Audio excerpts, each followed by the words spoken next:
So COG initiated the Transportation and Land Use Connections Program in 2006 with a pilot cycle of technical assistance grants that were completed in 2007.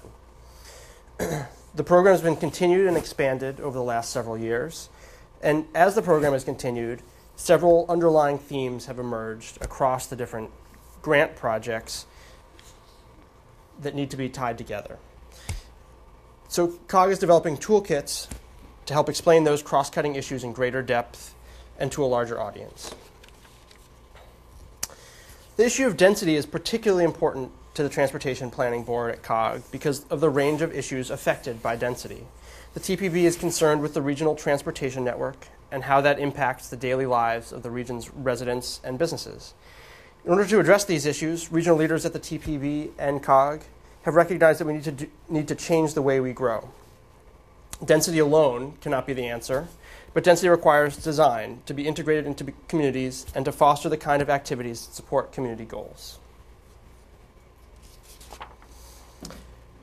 Density, however, is often a misunderstood issue, and getting the details of density right will be critical as we look to change regional development patterns. This presentation and this toolkit is intended to equip citizens and decision makers to better understand issues related to density without providing clean-cut solutions to local development questions. Each community is going to have to figure some of this out on their own.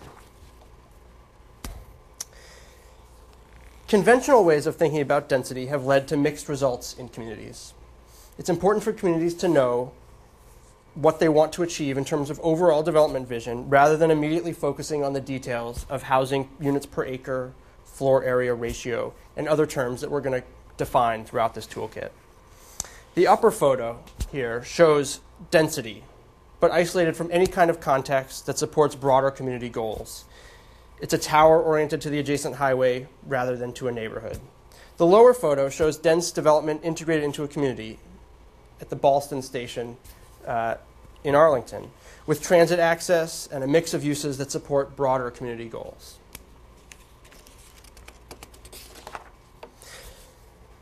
To avoid potential pitfalls, there are several ways to consider and understand density. First, the vision and goals for a community must be established. Then, the appropriate densities for achieving those goals can be formulated. Many jurisdictions in the Washington, D.C. region already incorporate these activities into planning processes, but it's always important to reiterate the importance of setting a community vision. These are just some of the goals that a community might have: neighborhoods serving retail, affordable housing, transportation options, and some of the following slides address how they can be supported by appropriate density and high-quality design. Depending on community goals, density can support a range of amenities by providing a built-in market for different uses, from shops and services to large-scale grocery stores or community facilities. Different scales will be appropriate for different places and different kinds of intensities. There should be transition zones between taller buildings and shorter ones. Some districts may be defined by more uniform building heights, while others will be characterized by their diversity. There's no one correct way to make these transitions, but understanding the issues at play is important. Density allows for a diversity of housing choice. Not everyone has the same values when they choose a place to live. Development should respond differently to needs within the market. And right now, dense housing types are underserved in the regional market. Our changing demographics as a country, getting older and younger, more and more single households, means that there's a rising demand for dense urban housing types. There are several estimates that peg the number of new dense urban units needed to 10 million in the country as a whole, a third of the overall housing market by 2030, in order to meet this demand for how people want to live. Providing affordable housing near transit is especially important because households are able to reduce their transportation costs. Building density at these nodes can help provide needed affordable housing as part of mixed rate or mixed income developments. Housing and transportation costs nationally average about 51% of household income.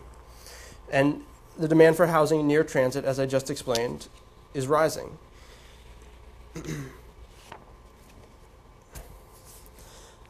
Many communities have the goal of improving accessibility and transportation choices. Density helps support a wide variety of transportation options, including public transportation, walking, and bicycling. Next. This graph shows the percentage of residents within 1/2 mile of transit stations who walk, bike, or take transit to work versus the regional average for cities and regions all over the country. As regional transit networks grow, they can be better integrated into people's everyday lives. The Washington, D.C.'s region's large system is also able to absorb a lot of new density around metro stations because many of these new residents will ride transit regularly rather than adding to traffic to local roads. So looking at the Washington region, over 40% of people who live within 1/2 mile of transit take transit, walk, or bike to get to work, versus about 12 or 13% in the region as a whole. The Rosslyn-Ballston corridor in Arlington, as we saw the picture before, is a great example of how density has been focused along a transit corridor. In the corridor, 38% of residents take transit to work, and in Arlington County, 12% of households don't own cars at all, versus 4% for the region as a whole. New research by the Transportation Cooperative Research Program shows that residents near transit make about half the number of automobile trips that the traditional traffic models assume that they would take. All of this impacts how we plan for communities around transit and how we build communities to be accessible for all members of the population. Auto-dependent growth tends to exclude the young, the old, or people with different disabilities that limit their mobility. Increased density around transit means less need for parking, which leaves resources open for other uses such as pedestrian improvements, wider sidewalks, higher quality building materials, and other community amenities. By creating more transportation and housing options, together with supporting local retail, density can help improve environmental and public health. Having destinations within easy walking distance promotes physical activity while reducing the need to drive, which also helps to improve air quality.